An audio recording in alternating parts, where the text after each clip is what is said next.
Hello friends, today we will discuss about in this video binding energy curve.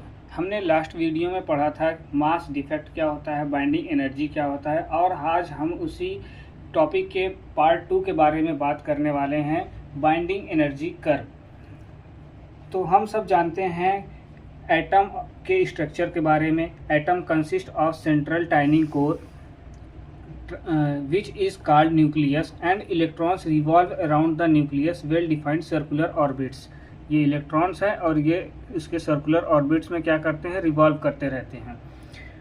Nucleus contents proton and neutron inside it. Protons और neutron इसके अंदर रहते हैं। Proton और neutron nucleus के अंदर हैं और प्रोटॉन और न्यूट्रॉन्स के सम को बोलते हैं न्यूक्लियॉन्स। प्रोटॉन और न्यूट्रॉन्स जो होते हैं वो न्यूक्लियस के अंदर रहते हैं और प्रोटॉन और न्यूट्रॉन्स के जो सम होंगे उसको हम लोग कहते हैं न्यूक्लियॉन्स। न्यूट्रॉन्स जो होते हैं वो न्यूट्रल चार्ज पार्टिकल्स होते हैं, प्रोटॉन्स जो होते हैं वो पॉजिटिवली चार्ज पार्टिकल्स होते हैं। सो इट मीन्स न्यूक्लियस के अंदर प्रोटॉन्स है तो उसके अंदर रिपल्सिव फोर्स लगना चाहिए अकॉर्डिंग टू कूलम्स लॉ। जैसे कि कूलम्स लॉ ने बताया था like charges repel each other, लेकिन न्यूक्लियस के अंदर ऐसा नहीं होता है। तो अंदर प्रोटॉन्स कैसे रह पाते हैं न्यूक्लियस के अंदर, इसका जो आंसर है वो होता है they are bond together inside the nucleus due to very strong attractive nuclear force. Nuclear force के कारण ही जो प्रोटॉन्स हैं और न्यूट्रॉन्स हैं न्यूक्लियस के अंदर रह पाते हैं, क्योंकि न्यूक्लियस जो होता है वेरी हाईली स्टेबल होता है। तो बात आती है कि न्यूक्लियस में से न्यूट्रॉन्स या प्रोटॉन्स को हमको अलग करना हो, मतलब डिकम्पोज करना हो न्यूक्लियस को, तो it means that decompose in constituent particles that protons and neutrons, then we have to supply definite amount of energy to the nucleus and that energy is the binding energy of the nucleus। मतलब हमें अगर decompose कराना है nucleus को या किसी nucleus के अंदर से प्रोटॉन्स को या न्यूट्रॉन्स को बाहर निकालना है, तो हम लोग क्या करेंगे कि कोई जो है एनर्जी सप्लाई करेंगे, तो जाके हमको क्या मिलता है कि डिकम्पोज कर सकते हैं न्यूक्लियस को, हम लोग डिकम्पोज कर सकते हैं। उसके वजह से हमको क्या देखने को मिलता है, एक कर्व देखने को मिलता है। Binding energy is that much amount of energy which is required decompose the nucleus into its constituent particle that is protons and neutrons। अगर हम बाइंडिंग एनर्जी को डिवाइड कर दें मास नंबर से तो हमें मिलता है बाइंडिंग एनर्जी पर न्यूक्लियॉन। तो आज हम वेरिएशन के स्टडी के बारे में पढ़ेंगे, कैसे binding energy per nucleon very करता है मास नंबर, और हमें कैसा ग्राफ देखने को मिलता है और क्या क्या कंक्लूजन निकल कर आते हैं, इसके इम्पोर्टेंस के बारे में आज हम इस वीडियो में यही सब चीज़ें देखेंगे। तो स्टार्ट करते हैं। पहले हम लोग एवरेज बाइंडिंग एनर्जी के बारे में।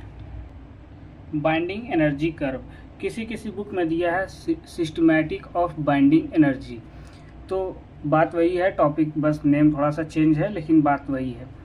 The average binding per nucleon of a nucleus is the value of required energy to remove one nucleon from nucleus. मतलब वो एनर्जी का हमें रिक्वायरमेंट है कि न्यूक्लियस के अंदर से एक न्यूक्लियन को रिमूव करना हो, प्रोटॉन्स को या न्यूट्रॉन्स को हमें रिमूव करना हो, उसी के average binding energy per nucleon बोलते हैं। The wave which shows that variation of binding energy per nucleon with mass number a is called binding energy curve। इसी वेरिएशन को जो बाइंडिंग एनर्जी में जो वेरिएशन देखने को मिलता है और मास नंबर के बीच में, इसी को हम बाइंडिंग एनर्जी कर्व कहते हैं। तो हमने ये देखिए कर्व बनाया है, आप देख सकते हैं इस तरीके से। देखिए इस कर्व को जानने से पहले हम लोगों को कुछ एलिमेंट्स के नेम याद करने होंगे जो कि यहाँ पर लिखे हुए हैं। और ये पहले एक बार ये देख लीजिए ग्राफ को। देखिए एक्स एक्सिस पे हम लोग लेंगे मास नंबर को और वाई एक्सिस पे लेंगे हम लोग बाइंडिंग एनर्जी पर न्यूक्लियन, जिसको हम मेज़र करते हैं मेगा इलेक्ट्रॉन वोल्ट में। किस में मेज़र करते हैं? मेगा इलेक्ट्रॉन वोल्ट में। और ये ग्राफ हमने ड्रॉ किया है इस एलिमेंट्स के मेगा इलेक्ट्रॉन वोल्ट और मास नंबर के हेल्प से। तो यहाँ पे कुछ एलिमेंट्स लिखे गए हैं, पहले आप उसे याद कर लीजिए। देखिए इसको हम लोग ग्राफ में नहीं ड्रॉ करते हैं क्योंकि इसका जो है 0 मेगा इलेक्ट्रॉन वोल्ट है, तो इसलिए हम इसको नेगलेक्ट कर देते हैं। तो यहाँ हम लोग लेते हैं यहाँ ड्यूटेरियम से। ड्यूटेरियम का जो है वो कितना है 1.1 मेगा इलेक्ट्रॉन वोल्ट है, हीलियम का 7 मेगा इलेक्ट्रॉन वोल्ट है, लिथियम का 5 मेगा इलेक्ट्रॉन वोल्ट है, कार्बन का 7.8 मेगा इलेक्ट्रॉन वोल्ट है, nitrogen 7.5 mega electron volt, oxygen 8 mega electron volt, iron सबसे ज़्यादा है 8.8 mega electron volt, uranium 7.6 mega electron volt. तो हम लोग इसी के हेल्प से, इस एलिमेंट के हेल्प से ही ये ग्राफ हम लोग प्लॉट करेंगे। तो आइए देखते हैं। तो ड्यूटेरियम कितना है, मास नंबर 2। तो यहाँ पे हम लोग मान लेते हैं 0 से 20 के बीच में 10 और डिवाइड है इसमें लाइन, जो कि 2 मल्टीपल्स ऑफ 2 है। तो यहाँ पे मान लेते हैं 2 यहाँ पे है कहीं, और 1.1 मेगा इलेक्ट्रॉन, 1.1 मेगा इलेक्ट्रॉन 1 यहाँ पे है, 1.1 मेगा इलेक्ट्रॉन वोल्ट यहाँ पे, एक पॉइंट यहाँ पे हम लोग लगाते हैं। और दूसरा हीलियम का है, हीलियम का जो है मास नंबर है 4 और 7 मेगा इलेक्ट्रॉन वोल्ट। तो मान लेते हैं 4 यहाँ पर है, उसके बाद 7 पे हम लोग हीलियम यहाँ 7 मेगा इलेक्ट्रॉन वोल्ट 7 पे। फिर बात आती है लिथियम की। लिथियम कितना मास नंबर है 7, मास नंबर मान लेते हैं 7 कहीं आसपास इधर आएगा 7 यहाँ पे, और लिथियम का 5 यहाँ पे हम लोग एक पॉइंट ड्रॉ कर देंगे, लगा देंगे। उसके बाद कार्बन का है, और कार्बन का मास नंबर 12 है, 12 इधर होगा कहीं आसपास इसके, और यहाँ पे हम लोग इसके सीध में लेंगे एकदम 7.8, 7 यहाँ पर है और 7.8 कहीं यहाँ पर आएगा, 7 पॉइंट यहाँ पे कहीं आएगा। तो यहाँ पे 7.8 हम लोग यहाँ पे एक पॉइंट ड्रॉ करेंगे। फिर नाइट्रोजन, नाइट्रोजन का मास नंबर है 14, नाइट्रोजन का मास नंबर है 14 जब लेंगे तो यहाँ पे होगा कहीं 14 यहाँ पे है, तो इसके सीध में लेंगे तो नाइट्रोजन यहाँ पे मिलेगा। नाइट्रोजन कितना है, नाइट्रोजन का है 7.5 मेगा इलेक्ट्रॉन वोल्ट। तो 7 यहाँ पर है, तो 7.5 यहाँ होगा बीच में इसके, तो 7.5 हम लोग यहाँ नाइट्रोजन पे एक पॉइंट यहाँ पे ड्रॉ कर देंगे। उसके बाद ऑक्सीजन, ऑक्सीजन कितना, ऑक्सीजन 16, मास नंबर कितना है ऑक्सीजन का 16 है, और 8 मेगा इलेक्ट्रॉन वोल्ट है, तो 16 होगा यहाँ पे। तो 16 यहाँ पे है, तो हम इसके सीध में ड्रॉ करेंगे, ऑक्सीजन यहाँ पे हमको मिलता है, ऑक्सीजन का यहाँ पे 8.8 mega electron volt, sorry 8, oxygen का 8 है, तो ऑक्सीजन का 8 मेगा इलेक्ट्रॉन वोल्ट है, तो यहाँ पर हम एक पॉइंट ड्रॉ कर देंगे। उसके बाद बात आता है आयरन का। आयरन का कितना है 56 मास नंबर है, और 8.8 मेगा इलेक्ट्रॉन वोल्ट है। 56 कहाँ पे है, यहाँ पे होगा, 56 कहीं यहाँ पे होगा। तो इसके सीध में जब हम एक पॉइंट ड्रॉ करेंगे 8.8 मेगा इलेक्ट्रॉन वोल्ट, तो ये यहाँ पे हमको एक पॉइंट यहाँ ड्रॉ करना पड़ेगा 56 आयरन के लिए। फिर बात आता है यूरेनियम, यूरेनियम 235, यूरेनियम का है मास नंबर 235, तो इसका है 7.6 मेगा इलेक्ट्रॉन वोल्ट। तो 7.6 मेगा इलेक्ट्रॉन 7 यहाँ पर है, देखिए 7 यहाँ पर है ग्राफ में। उसके बाद 7.6 कहीं यहाँ पे होगा, तो इसके सीध में एक यहाँ यूरेनियम हम ड्रॉ कर देंगे, एक पॉइंट यहाँ पे लगा देंगे। फिर जब हम इसको स्केल के, तो हम इसको पूरा इसको मैच करा देंगे। उसके बाद हम इसको स्केल के हेल्प से इसको ड्रॉ करेंगे। तो यहाँ से पहले एक स्केल रखेंगे, यहाँ इस पॉइंट से इस पॉइंट तक, या ड्यूटेरियम से हीलियम तक ड्रॉ करेंगे, फिर हीलियम से लिथियम तक ड्रॉ करेंगे, फिर लिथियम से हम लोग कार्बन तक ड्रॉ करेंगे, कार्बन से फिर यहाँ नाइट्रोजन तक, नाइट्रोजन से फिर ऑक्सीजन, और फिर आयरन के लिए। फिर आयरन से क्या हो रहा है, स्लोप थोड़ा सा डाउन हो गया है, यहाँ 7.6 पे आ रहा है यूरेनियम के लिए। तो इस तरीके से ग्राफ प्लॉट किया जाता है बाइंडिंग एनर्जी कर्व का। और यहाँ पर आप देख रहे हैं ढेर सारे पीक्स बन रहे हैं, 3-4 पीक्स बन रहे हैं, जो कि मल्टीपल्स ऑफ 4 हैं। देखिए ऑक्सीजन, ये हीलियम के लिए 4, कार्बन के लिए 12, नाइट्रोजन के लिए, सॉरी नाइट्रोजन नहीं, ऑक्सीजन के लिए 16। यहाँ पे क्या बन रहे हैं, पीक्स बन रहे हैं, जो कि ये बता रहे हैं कि ये क्या है, स्टेबल बाइंडिंग एनर्जी है। अब हम बात करेंगे कंक्लूजन के बारे में, क्या कंक्लूजन निकल कर आता है। फर्स्ट पॉइंट है, the value of binding energy per nucleon for lighter nuclei having mass number less than 30 then deuteron, helium etc is small and also less stable. देखिए बाइंडिंग एनर्जी पर न्यूक्लियन जो lighter element है उसके लिए क्या निकल के आता है, जो है लेस निकल के आता है। जो लेस मतलब कि मास नंबर लेस देन 30 हैं उनके लिए, जैसे कि ड्यूटेरियम, हीलियम और भी जो है इसके बीच में लिथियम वगैरह, ये सारी चीज़ें क्या होंगे, स्मॉल होंगे, लेस वैल्यू देंगे, मतलब कि लेस स्टेबल होंगे।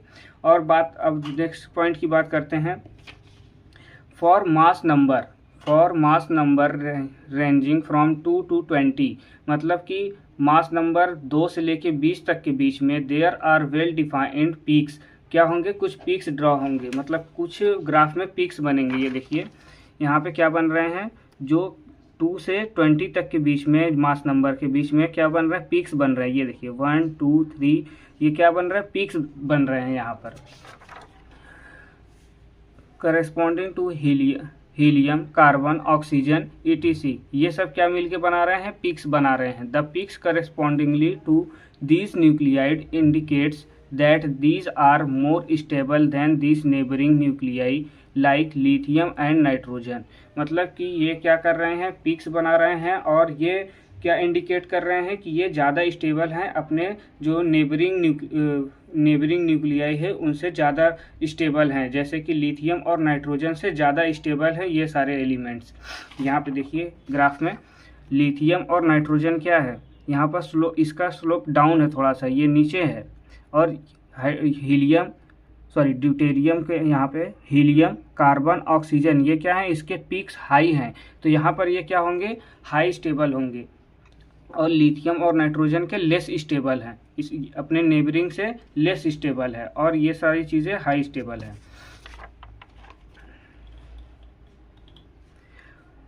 अब बात करते हैं थर्ड पॉइंट की, for nuclei having mass number in the range 30 to 170 the variation of binding energy per nucleon with mass number is very small, that is value of binding energy per nucleon remain almost constant in this region। देखिए ऐसे nuclei जिनके mass number 30 से 170 के बीच में आते हैं, वो वेरिएशन क्या शो करते हैं, बाइंडिंग एनर्जी पर न्यूक्लियन में मास नंबर को लेके बहुत ही स्मॉल होते हैं, और इसमें क्या होता है, वैल्यू जो मिलती है बाइंडिंग एनर्जी पर न्यूक्लियन की वो ऑलमोस्ट क्या होती है, सेम मतलब कांस्टेंट होते हैं। ये देखिए ग्राफ के अंदर 30 से 30 कहीं होगा यहाँ पे आसपास मान लेते हैं, यहाँ से लेकर के इस रीजन में, यहाँ से लेकर के यहाँ तक 170, ये इस रीजन में थोड़ा ग्राफ देख लीजिए, ये मैंने ड्रॉ किया है, बुक्स में आप देखोगे तो उसमें कांस्टेंट होंगे ये सारी चीज़ें, थोड़ा मैंने ज़्यादा स्लोप कर दिया है। तो 30 से लेके 170 के बीच में ये जो जितने भी वैल्यू आएंगे ये क्या होंगे, कांस्टेंट होंगे। बात करते हैं फोर्थ पॉइंट की, the maximum value of binding energy per nucleon is 8.8 mega electron volt is for iron के लिए क्या है, सबसे maximum binding energy per nucleon मिलता है, जो कि है 8.8 मेगा इलेक्ट्रॉन वोल्ट। यही कारण है कि अर्थ के अंदर आयरन क्रस्ट सबसे ज़्यादा है। Fifth point, as mass number A increase the binding energy per nucleon. Mass number जब इंक्रीज करता है बाइंडिंग एनर्जी पर न्यूक्लियन की decrease slowly and fall about 7.6 for uranium. Binding energy क्या होता है, स्टार्टिंग में इंक्रीज करना शुरू करता है और धीरे धीरे स्लो डाउन होने लगता है, स्लोप मतलब डाउन होने लगता है। ये देखिए यहाँ पे क्या है, पीक बन रहे हैं, हाई है, धीरे धीरे ये क्या हो रहे हैं, स्लोप डाउन हो रहा है यूरेनियम के लिए। The decrease in binding energy per nucleon is due to increased Coulomb repulsion between proton. मतलब कि जब इसमें डिक्रीज करेगा बाइंडिंग एनर्जी पर न्यूक्लियन तो कोलम्बियन रिपल्सन जो होगा प्रोटॉन्स का वो इंक्रीज करेगा। No increase with increase of A, mass number क्या होंगे, इंक्रीज नहीं करेंगे। It shows that these nuclides are relatively less stable. इसी वजह से ये क्या करते हैं, शो करते हैं लेस स्टेबल को, इसलिए ये क्या शो करते हैं, लेस स्टेबल को शो करते हैं। देखिए ये यूरेनियम क्या है, लेस स्टेबल है, और यहाँ पे क्या है, सबसे ज़्यादा हाई पीक है यहाँ, इस वजह से यहाँ पे आयरन सबसे ज़्यादा है, तो ये हाई स्टेबल होगा। अब हम बात करते हैं importance of binding energy curve की। पहला पॉइंट है, the value of binding energy per nucleon is less for nuclides having high mass number ए। जिनके हाई मास नंबर होंगे न्यूक्लियस के, वो बाइंडिंग एनर्जी उनकी क्या होगी, लेस होगा। ये ग्राफ में देखिए समझ में आएगा। देखिए 170 से 240 या उससे ज़्यादा के जितने भी मास नंबर होंगे उनके बाइंडिंग एनर्जी क्या होगी, लेस होगी, बाइंडिंग एनर्जी उनकी लेस होगी। It indicates that having nuclides are less stable than the middle mass number 30 to 170। ये हमको ये क्या दर्शाते हैं, ये क्या बताते हैं कि जो हैवी न्यूक्लियाइड्स हैं वो लेस स्टेबल होते हैं मिडिल मास न्यूक्लियाइड से, जो कि 30 से 170 के बीच में होते हैं। So energy is liberated if a heavy nucleus to made it split into two middle mass nuclides. क्या जो हैवी न्यूक्लियस होते हैं वो क्या करते हैं, दो भागों में स्प्लिट होना चाहते हैं, अलग होना चाहते हैं, जो कि मिडिल मास न्यूक्लियाइड्स बनना चाहते हैं। This form the basis of energy release in nuclear fission. इसी प्रोसेस को क्या कहते हैं कि न्यूक्लियर फिजन करते हैं, मतलब कि इसमें एनर्जी सबसे ज़्यादा प्रोड्यूस होती है। जैसे कि यूरेनियम को अगर रिएक्ट कराया जाता है किसी एलिमेंट से, तो उसमें क्या होता है कि बहुत ढेर सारा हमको वो दो स्प्लिट करके क्या होते हैं, दो भागों में बढ़ जाते हैं, उसमें बहुत ज़्यादा एनर्जी मिलती है। स्प्लिट होने का मतलब कि स्प्लिट होकर के वो मिडिल न्यूक्लियस बनाना चाहते हैं। Second points, the value of binding energy per nucleon is less for nuclides having small mass number less than 30। ऐसे वैल्यूज़ जिनके बाइंडिंग एनर्जी क्या है, बाइंडिंग एनर्जी पर न्यूक्लियन कम है न्यूक्लियाइड्स के लिए, वो स्मॉल वैल्यू जो कि 130 कह रहे हैं, 30 से जो कम होते हैं उनके बाइंडिंग एनर्जी पर न्यूक्लियन क्या होती है, वो लेस होती है। It indicates that lighter nuclides that less stable then the middle mass nuclides 30 to 170। ये हमको ये बताते हैं, मतलब क्या इंडिकेट्स करते हैं, ये दर्शाते हैं कि जो लाइटर न्यूक्लियाइड्स होते हैं वो लेस स्टेबल होते हैं मिडिल मास न्यूक्लियाइड से, जो कि 30 से 170 के बीच में आते हैं। ग्राफ में देखिए ये क्या है, हमारे लाइटर न्यूक्लियाइड्स हैं, और जो कि लेस देन 30 हैं, लेस देन 30, यहाँ 30 यहाँ पे, ये 30 यहाँ पर है, तो ये लेस देन 30 हैं, ये लेस न्यूक्लियाइड्स हैं। और ये हमारे जो मिडिल मास न्यूक्लियाइड्स हैं 30 से लेके 170 के बीच में, तो ये क्या होते हैं, 30 से लेस स्टेबल होते हैं, इस मतलब 30 से कम होते हैं, इस वजह से ये बाइंडिंग एनर्जी न्यूक्लियन की इनकी पर न्यूक्लियन की इनकी कम होती है। So lighter nuclides tends to combine with each other to form middle mass nuclides under suitable condition. तो जो लाइटर न्यूक्लियाइड्स होते हैं वो कंबाइन मतलब मिल करके दो लाइटर न्यूक्लियाइड्स कंबाइन करके बनाते हैं middle mass nuclides suitable condition में। This form basis of energy release in nuclear fusion process. इसी प्रोसेस को हम लोग न्यूक्लियर फ्यूजन कहते हैं, सॉरी फ्यूजन बोल दिया था अभी शायद मैंने। इसी प्रोसेस को फ्यूजन कहते हैं। इसमें क्या होती है, एनर्जी रिलीज होती है, दो लाइटर न्यूक्लियाइड मिल करके एक मिडिल मास न्यूक्लियाइड बनाते हैं, इसमें एनर्जी का रिलीज होता है, इसी एनर्जी को हम लोग न्यूक्लियर फ्यूजन प्रोसेस कहते हैं।